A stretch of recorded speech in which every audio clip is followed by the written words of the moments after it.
Dharwad to Belagavi ರೈಲು ಮಾರ್ಗ 2500 ಕೋಟಿ ವೆಚ್ಚದ ಯೋಜನೆಗೆ ಗ್ರಹಣ. ನೂತನ ಮಾರ್ಗಕ್ಕೆ ಧಾರವಾಡ ರೈತರ ವಿರೋಧ. ಬೆಲೆ ಬಾಳೋ ಕಟ್ಟಡಗಳು ನೆಲಸಮ ಭೀತಿ. ಟ್ರೈನ್ ರೂಟ್ ಬದಲಾವಣೆಗೆ ಆಗ್ರಹ. ಜನಪ್ರತಿನಿಧಿಗಳ ವಿರುದ್ಧ ಹೋರಾಟದ ಎಚ್ಚರಿಕೆ. ರೈಲು ಮಾರ್ಗದ ಜಟಾಪಟಿ ಸ್ಟೋರಿ ಇದು. ಧಾರವಾಡ ಕಿತ್ತೂರು ಮಾರ್ಗವಾಗಿ ಬೆಳಗಾವಿಗೆ ಹೋಗತಕ್ಕಂಥ ರೈಲ್ವೆ ಸಂಪೂರ್ಣ ವೈಜ್ಞಾನಿಕ ಯಾವ ಪುರುಷಾರ್ಥಕ ಮಾಡ್ತಾ ಇರಂತ ಗೊತ್ತಾಗ್ತಾ ಇಲ್ಲ. ಕೈಗಾರಿಕಾ ಪ್ರದೇಶಕ್ಕೆ ನಿತ್ಯ ಸಂಪರ್ಕ ಕಲ್ಪಿಸುವಂತಹ ಪ್ರಮುಖ 7 ರಸ್ತೆಗಳು ನಿತ್ಯ ಓಡಾಡುವಂತಹ ವಾಹನಗಳಿಗೆ ಅಡೆತಡೆ ಆಗ್ತದೆ. ಧಾರವಾಡ ಬೆಳಗಾವಿ ನೂತನ ರೈಲು ಮಾರ್ಗಕ್ಕೆ ಭಾರಿ ವಿರೋಧ ವ್ಯಕ್ತ ಆಗ್ತಾ ಇದೆ. ಈ ನೂತನ ಮಾರ್ಗಕ್ಕೆ ಧಾರವಾಡದ ಸ್ಥಳೀಯರು ವಿರೋಧ ವ್ಯಕ್ತಪಡಿಸುತ್ತಿರೋದು. ಧಾರವಾಡ ಬೆಳಗಾವಿಗೆ ನೂತನ ರೈಲ್ವೆ ಮಾರ್ಗಕ್ಕೆ ಬ್ಲೂ ಪ್ರಿಂಟ್ ಈಗಾಗಲೇ ರೆಡಿ ಆಗಿದೆ. ಆ ಬ್ಲೂ ಪ್ರಿಂಟ್ ಅನ್ನು ನೋಡ್ತಾ ಹೋಗೋದಾದ್ರೆ ನೀಲನಕ್ಷೆಯನ್ನ ನೋಡಿ ಮಾರ್ಗ ಬದಲಾವಣೆಗೆ ರೈತರು ಪಟ್ಟು ಹಿಡಿದಿದ್ದಾರೆ. ಕೋಟ್ಯಾಂತರ ಬೆಲೆ ಬಾಳುವಂತಹ ಕಟ್ಟಡಗಳು ನೆಲಸಮದ ಭೀತಿ. ಯಾಕಂದ್ರೆ ಹೊಸ ರೈಲ್ವೆ ಮಾರ್ಗದ ನೀಲನಕ್ಷೆಯಲ್ಲಿ ಆ ರೂಟ್ ಏನಿದೆ ದೊಡ್ಡ ದೊಡ್ಡ ಕಟ್ಟಡಗಳಿರುವಂತಹ ಭಾಗದಲ್ಲೇ ತೋರಿಸ್ತಾ ಇದೆ. ಕೋಟ್ಯಾಂತರ ಬೆಲೆ ಬಾಳುವಂತಹ ಕಟ್ಟಡಗಳು ನೆಲಸಮಾಗುವಂತಹ ಭೀತಿ ಇದೆ. 927 ಕೋಟಿ ಇದ್ದಂತಹ ಯೋಜನೆಗೆ ಈಗ 2500 ಕೋಟಿ ವೆಚ್ಚ ಆಗುತ್ತೆ. ಮಾರ್ಗ ಬದಲಾವಣೆಗೆ ಕಳೆದ 2019ರಿಂದಲೂ ಈ ಭಾಗದ ಜನರು ಹೋರಾಟವನ್ನ ಮಾಡ್ತಾನೆ ಬರ್ತಾ ಇದ್ದಾರೆ. ಬೆಳಗಾವಿ ರೈಲು ಮಾರ್ಗಕ್ಕೆ ಹಲವು ವರ್ಷಗಳ ಬೇಡಿಕೆ ಇತ್ತು. ನೂತನ ಮಾರ್ಗದಿಂದ ಸಂಚಾರ ಸಮಯ ಹಾಗೂ ವೆಚ್ಚವೂ ಕಡಿತ ಆಗುತ್ತೆ.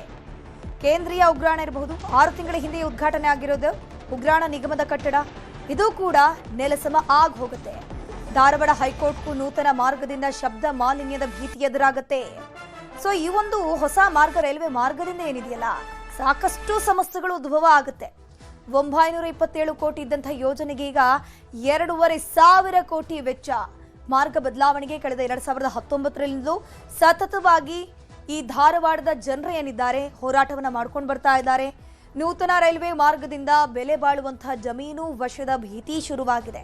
ಇಲ್ಲೂ ಕೂಡ ಅದೇ ಸಮಸ್ಯೆ. ಏನಪ್ಪಾ ಅಂತಂದ್ರೆ ರೈಲ್ವೆ ಮಾರ್ಗದ ಬ್ಲೂ ಪ್ರಿಂಟ್ ಅನ್ನು ನೋಡ್ತಾ ಹೋಗೋದಾದ್ರೆ ಎಲ್ಲೆಲ್ಲ ಹೊಸ ಮಾರ್ಗಗಳು ಆಗಬಹುದು ಅನ್ನುವಂತಹ ಜಾಗ ಇದೆಯಲ್ಲ ಅಲ್ಲೆಲ್ಲವೂ ಕೂಡ ಬೆಲೆ ಬಾಳುವಂತಹ ಕಟ್ಟಡ, ಬೆಲೆ ಬಾಳುವಂತಹ ಜಮೀನುಗಳಿದೆ. ಪ್ರಮುಖವಾಗಿ ಕೇಂದ್ರೀಯ ಉಗ್ರಾಣ ನಿಗಮದ ಹಲವು ಕಟ್ಟಡಗಳು ಕೂಡ ಇದೆ. ಅದಕ್ಕೂ ಕೂಡ ಭೀತಿ ಎದುರಾಗಿದೆ. ಬಹು ನಿರೀಕ್ಷಿತ ಧಾರವಾಡ ಕಿತ್ತೂರು ಬೆಳಗಾವಿ ರೈಲ್ವೆ ಮಾರ್ಗ ಪ್ರಾರಂಭ ಮಾಡಿದ್ದು ಸ್ವಾಗತಾರ್ಹ. ಆದರೆ ಇವತ್ತು ನಮ್ಮ ಕೈಗಾರಿಕಾ ಪ್ರದೇಶದಲ್ಲಿ ಈ ರೈಲ್ವೆ ಮಾರ್ಗ ಮಾಡ್ತಾ ಇರೋದು ಇದು ಅವೈಜ್ಞಾನಿಕ ಆಗಿದೆ. ಈ ಯಾವ ಪುರುಷಾರ್ಥಕ ಮಾಡ್ತಾ ಇರೋಂತ ಗೊತ್ತಾಗ್ತಾ ಇಲ್ಲ. ಸಾಕಷ್ಟು ರೈಲ್ವೆ ಮಾರ್ಗ ಮಾಡಲಿಕ್ಕೆ ಕೈಗಾರಿಕಾ ಪ್ರದೇಶ ಹಿಂದೆ ಜಾಗ ಇದೆ. ಆ ಜಾಗದ ಮುಖಾಂತರ ಹೋದರೆ ಈಗಾಗಲೇ ಇವೆಲ್ಲ ನಮ್ಮ ಹೈವೇ ಅಭಿವೃದ್ಧಿ ಆದಂಥ ಪ್ರದೇಶದಿಂದ 100 ಮೀಟರ್ಸ್ ಹೊರಗಡೆ ಇದೆ.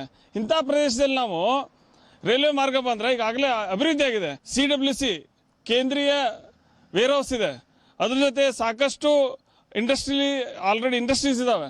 ಅವಕ್ಕೆಲ್ಲ ಈಗ ಪರಿಹಾರ ಕೊಡೋದು ಎಲ್ಲ ಮಾಡಿದರೆ ಇದರಿಂದ ಸಾಕಷ್ಟು ಇಂಡಸ್ಟ್ರಿಗೂ ಹಿನ್ನಡೆ ಆಗುತ್ತೆ.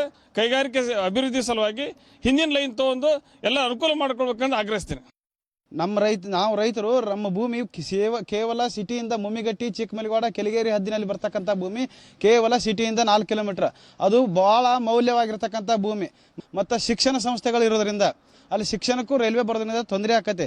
ಹೀಗಾಗಿ ನಾವೇನು ಮಾಡೀವಿ, ನಮ್ಮ ರೈತರೆಲ್ಲರೂ ಸೇರಿ ಸರ್ಕಾರಕ್ಕೆ ಘೋರವಾದ ನಾವು ಒತ್ತಡವನ್ನು ಹೇರ್ತೇವೆ. ಹೆಂಗಂದ್ರೆ ನಮ್ಗೆ ಸರ್ಕಾರಿ ಭೂಮಿಗಳನ್ನು ಕೊಡ್ರಿ. ಯಾರು ನಮ್ಮ ಸರ್ಕಾರದವರು ಭೂಮಿ ಎಲ್ಲಿ ತೋರಿಸ್ತೇವಂತ ಅಲ್ಲಿ ರೈಲ್ವೆದವ್ರು ತಗೊಳತ್ತಾರೆ. ಈ ಭೂಮಿಯನ್ನು ತೋರಿಸುವಂಥ ಸರ್ಕಾರಗಳು ಅವ್ರಿಗೆ ಬೇರೆ ಭೂಮಿಯನ್ನು ತೋರಿಸ್ಬೇಕು. ಹೆಂಗಂದ್ರೆ ಡೆವಲಪ್ ಆಗಿದ್ದ ಭೂಮಿ ಬಿಡಬೇಕು. ಅಲ್ಲಿ ಹೋಗಾಕ ಫಾರೆಸ್ಟ್ ಐತಿ ಮತ್ತು ಅವ್ರದ್ದೇ KIDB ಅಥವಾ ಸರ್ಕಾರಿ ಜಮೀನುಗಳು ಇರೋದ್ರಿಂದ ಸರ್ಕಾರಕ್ಕೆ ಭಾಳ ಕಡಿಮೆ ಹೊರೆ ಆಗುತ್ತೆ. ಸ್ಟಾರ್ಟಿಂಗ್ ಮಾಡಿದಾಗ 2019ರಿಂದ ನಾವು ಇದಕ್ಕೆ ವಿರೋಧ ಮಾಡ್ಕೊತ ಬಂದೇವಿ.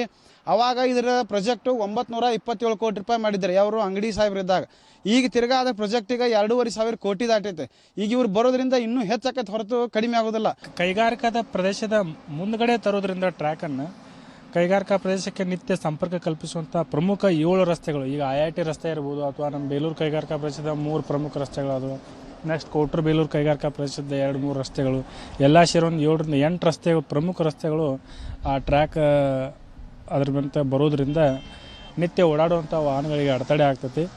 ಒಳ್ಳೆ ಇಲ್ಲಿ ಆಲ್ರೆಡಿ ಕಮರ್ಷಿಯಲ್ ಏರಿಯಾ ಆಗಿರೋದ್ರಿಂದ ಇಲ್ಲಿ ಸಾಕಷ್ಟು ಈಗಾಗಲೇ ಇನ್ಫ್ರಾಸ್ಟ್ರಕ್ಚರ್ ಕ್ರಿಯೇಟ್ ಆಗಿದಾವೆ, ಅವಕ್ಕೆಲ್ಲ ತೊಂದರೆ ಆಗ್ತೈತಿ. ಅದಕ್ಕೆ ನಮ್ಮ ಮನವಿ ಏನೈತಂದ್ರೆ ಮತ್ತು ಸ್ಥಳೀಯ ರೈತರದ್ದು ಮನವಿ ಏನೈತಂದ್ರೆ ಈ ಟ್ರ್ಯಾಕನ್ನು ಹಿಂದ್ಗಡೆಯಿಂದ ಅಂದರೆ ಏನು IIT ಇದೆ ಅಲ್ಲ ಅದರಿಂದ ಹಿಂದ್ಗಡೆ ಕೈಗಾರಿಕಾ ಪ್ರದೇಶದ ಹಿಂದ್ಗಡೆಯಿಂದ ತರೋದ್ರಿಂದ ಇಲ್ಲಿ ಇನ್ನೂ ಆ ಕಡೆ ಪ್ರದೇಶ ಇನ್ನೂ ಹೆಚ್ಚು ಬೆಳವಣಿಗೆ ಆಗ್ತೈತಿ, ಡೆವಲಪ್ಮೆಂಟ್ ಆಗ್ತೈತಿ. ಯೂರೋಸ್ ಏನಿದೆ ಇದು ರೈತರಿಗೆ ಭಾಳ ತುಂಬ ಅನುಕೂಲ ಆಗಿದೆ. ಕಡ್ಲಿ ಖರೀದಿ ಮಾಡಕ್ಕೆ ಮತ್ತು ಹೆಸರು ಖರೀದಿ ಮಾಡಕ್ಕೆ ರೈತರ ಸುತ್ತಮುತ್ತಲ ರೈತರೆಲ್ಲ ಬಂದು ಯೂರೋಸ್ ಒಳಗೆ ತಮ್ಮ ಬೆಳೆದಂಥ ಬೆಳೆಯನ್ನು ಇಟ್ಕೋತಾರೆ, ಬೆಲೆ ಬಂದಾಗ ಅದನ್ನು ಮಾರಾಟ ಮಾಡ್ತಾರೆ. ಇದು ಭಾಳ ದೊಡ್ಡ ಅನುಕೂಲ ಆಗಿದೆ. ಇದು ರೈಲ್ವೆ ಬರುವಂದ್ರೆ ಇದು ಟೋಟಲ್ ಆಗಿ ಈ ಸಿಸ್ಟಮ್ನ ಹೋಗ್ತೈತಿ. ಇದು ಭಾಳ ದೊಡ್ಡ ಪ್ರಾಜೆಕ್ಟ್ ಇದೆ, ಭಾಳ ದೊಡ್ಡ ರೈತರಿಗೆ ಅನುಕೂಲ ಇದೆ. ಸುತ್ತಮುತ್ತಲ ಧಾರವಾಡ ಜಿಲ್ಲೆ ರೈತರಿಗೆ ಅನುಕೂಲ ಐತಿ. ಇದನ್ನ ರೈಲ್ವೆ ಮಾರ್ಗವನ್ನು ಹಿಂದ್ಗಡೆ ತೊಗೊಂಡು ಹೋಗೋದ್ರಿಂದ ಇದೆಲ್ಲ ಉಳಿತಾಯ ಆಗ್ತದೆ. ಸರ್ಕಾರ ಕಟ್ಟಡಗಳದಾವ, ಶಾಲಾ ಕಾಲೇಜುಗಳದಾವ, ದೊಡ್ಡ ದೊಡ್ಡ ಗೌರ್ಮೆಂಟ್ ಕಟ್ಟಡಗಳದಾವ, ಮತ್ತು ಹೈಕೋರ್ಟ್ ಕೂಡ ಐತಿ. ಇಲ್ಲೇ ಸೈಲೆಂಟ್ ಜೂನ್ ಒಳಗೂ ಬರ್ತೈತಿ. ಇದೆಲ್ಲದಕ್ಕಿಂತ ರೈಲ್ವೆ ಸ್ವಲ್ಪ ಒಂದು 2 ಕಿಲೋಮೀಟರ್ ಹಿಂದ್ಗಡೆ ಹೋಗಿಬಿಟ್ರೆ ಆ ಏರಿಯಾನು ಡೆವಲಪ್ಮೆಂಟ್ ಇದೆ. ಅಲ್ಲಿ ಖಾಲಿ ಇಂಡಸ್ಟ್ರಿಗಳು ಇರೋದಾವ, ಸಣ್ಣ ಸಣ್ಣ ಗೌಡಾವನ್ಗಳದಾವ, ಅಲ್ಲಿ ಉದ್ಯಮಿಗಳು ಬೆಳಿತಾರೆ. ಮತ್ತು ಇದು ಮುಂದ್ಗಡೆ ಇರೋದು ಕಮರ್ಷಿಯಲ್ ಆಲ್ರೆಡಿ ಇದೆ. ಮತ್ತು ಸರ್ಕಾರಕ್ಕೂ ಭಾಳ ದೊಡ್ಡ ಹೊಣೆ ಆಗ್ತೈತಿದೆ. ಒಂದು ತಜ್ಞರ ಸಮಿತಿ ಮಾಡಲಿ, ಅದ್ರ ಪ್ರಕಾರ ಸರ್ವೆ ಮಾಡಿಕರ ಈ ರೈಲ್ವೆ ಹಳಿಯನ್ನು ಚೇಂಜ್ ಮಾಡಲಿ ಅಂತ ಈ ಮುಖಾಂತರ ಸರ್ಕಾರಕ್ಕೆ. ಇದ್ರ ಬಗ್ಗೆ ಹೆಚ್ಚಿನ ಮಾಹಿತಿ ನೀಡ್ತಾ ಹೋಗ್ತಾರೆ ನಮ್ಮ ಪ್ರತಿನಿಧಿ ಮಂಜುನಾಥ್ ನೇರ ಸಂಪರ್ಕದಲ್ಲಿ ಜಾಯಿನ್ ಆಗಿದ್ರೆ. ಮಂಜುನಾಥ್, ಈ ಒಂದು ಹೊಸ ರೈಲ್ವೆ ಮಾರ್ಗದಿಂದ ಆಗುವಂತಹ ಒಂದು ಸಮಸ್ಯೆಗಳು ಏನೇನು, ಮತ್ತು ಇನ್ನೊಂದೇನಪ್ಪ ಅಂತಂದ್ರೆ 2019ರಿಂದಲೂ ರೈತರು ಸತತವಾಗಿ ಹೋರಾಟ ಮಾಡ್ತಾ ಬರ್ತಾ ಇದ್ರೂ ಕೂಡ ಸಂಬಂಧಪಟ್ಟ ಇಲಾಖಾಧಿಕಾರಿಗಳು ಯಾಕಿನ್ನೂ ಕೂಡ ಪರಿಹಾರ ಕೊಡುವಂತ ಕೆಲಸವನ್ನ ಮಾಡ್ತಿಲ್ಲ, ಪರ್ಯಾಯ ಮಾರ್ಗವನ್ನ ನೋಡುವಂತ ಕೆಲಸ ಮಾಡ್ತಿಲ್ಲ ಅಂತ?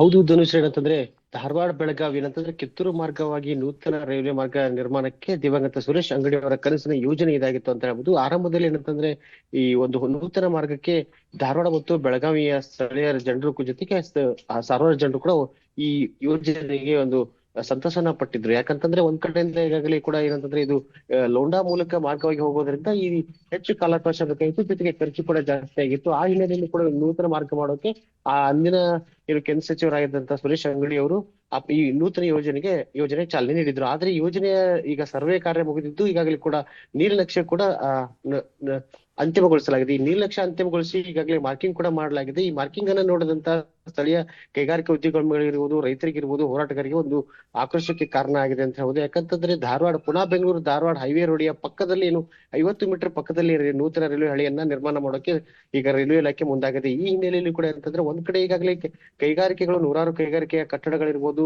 ಸರ್ಕಾರದ ಕೇಂದ್ರೀಯ ಉಗ್ರಾಣಗಳಿರ್ಬೋದು, ಜೊತೆಗೆ ಹೋಟೆಲ್ಗಳಿರ್ಬೋದು, ಶಾಲಾ ಕಟ್ಟಡಗಳಿರ್ಬೋದು ಸೇರುತ್ತೆ, ಖಾಸಗಿ ಕಟ್ಟಡಗಳು ಸೇರಿದಂತೆ ನೂರಾರು ಕಟ್ಟಡಗಳು ಈ ರೈಲ್ವೆ ಹಳಿಗೆ ಬಲಿ ಆಗ್ತವೆ. ಜೊತೆಗೆ ಬೆಲೆ ಬಾಳುವ ಕೋಟ್ಯಾಂತರ ರೂಪಾಯಿ ಬೆಲೆ ಬಾಳುವ ರೈತರ ಅಲ್ಪ ಸ್ವಲ್ಪ ಜಮೀನು ಕೂಡ ಇದಕ್ಕೆ ಹೋಗ್ತದೆ. ಯಾಕಂತಂದ್ರೆ ಒಂದ್ ಕಡೆ ಜಮೀನು 1 ಎಕರೆ 2 ಎಕರೆ ಅಷ್ಟೇ ಈ ಚಿಕ್ಕಮಲ್ಲಿಗೆ ಆಗಿರ್ಬೋದು, ಕೆಲವು ಕೋಟೂರು ಗ್ರಾಮದಲ್ಲಿ ಇರೋದ್ರಿಂದ ಆ ಮಾರ್ಗದ ಏಕಾಏಕಿ ಸಣ್ಣ ಪುಟ್ಟ ಜಮೀನಲ್ಲಿ ಮಾರ್ಗ ಹೋದ್ರೆ ಆ ತುಂಡು ಭೂಮಿ ಆಗತ್ತೆ, ಅದನ್ನ ಕೊಂಡ್ಕೊಳ್ಳೋಕ್ಕೂ ಆಗಲ್ಲ, ಖರೀದಿ ಮಾಡೋಕ್ಕೂ ಆಗಲ್ಲ. ಈ ಹಿನ್ನೆಲೆಯಲ್ಲಿ ಕೂಡ ರೈತರು ವಿರೋಧ ಮಾಡಿದ್ರೆ ಇನ್ನೊಂದ್ ಕಡೆ ಕೈಗಾರಿಕೆಗಳ ಕಟ್ಟಡಗಳು ಕೂಡ ಹೋಗ್ತದೆ. ಯಾಕಂತಂದ್ರೆ ಈಗಾಗಲೇ ಕೂಡ ಏನಂತಂದ್ರೆ ಹೈಕೋರ್ಟ್ ಎದುರಿಗಿರುವಂತಹ ಬೈಪಾಸ್ ಹೈವೇ ರಸ್ತೆ ಇರ್ಬೋದು, ರಸ್ತೆ ಪಕ್ಕನೇ ಈ ನೂತನ ಮಾರ್ಗ ಇರೋದು. ಆದ್ರೆ ಒಂದ್ ಕಡೆ ಕೋರ್ಟ್ ಕಲಾಪಕ್ಕೂ ಕೂಡ ಅಡಚಣೆ ಉಂಟಾಗತ್ತೆ ಎಂಬ ಕೂಡ ಇಲ್ಲಿ ಸ್ಥಳೀಯರ ಒಂದು ಹೇಳಿಕೆನ ಹೇಳ್ತಿದ್ದಾರೆ. ಇದ್ರ ಜೊತೆಗೆ ಏನಂತಂದ್ರೆ ಈ ಮಾರ್ಗ ಬದಲಾವಣೆ ಮಾಡಿದ್ರೆ ಈಗಾಗಲೇ ಹೊಸ ಮಾರ್ಗವನ್ನ ನೀಲನಕ್ಷೆ ನಿರ್ಮಾಣ ಮಾಡಿದ್ರೆ ಈ ಮಾರ್ಗವನ್ನ ಇನ್ನು ಹಿಂದ್ಗಡೆ, ಯಾಕಂತಂದ್ರೆ ಆಲ್ರೆಡಿ ಕೈಗಾರಿಕೆ ಏನಂತಂದ್ರೆ ಹೈವೇ ಪುನಾ ಬೆಂಗಳೂರು ರೋಡಿಗೆ ಹಚ್ಕೊಂಡು ಈಗಾಗಲೇ ಹೈವೇ ಅತಿ ಹೆಚ್ಚಾಗಿ ಬೆಳೆದಿರೋದ್ರಿಂದ, ಜೊತೆಗೆ ಇದು ಕಮರ್ಷಿಯಲ್ ಏರಿಯಾ ಆಗಿರೋದ್ರಿಂದ ಕೋಟ್ಯಾಂತರ ರೂಪಾಯಿ ಬೆಲೆ ಬಾಳುವಂತ ಕಟ್ಟಡಗಳು ಕೂಡ ಹಾನಿ ಆಗತ್ತೆ.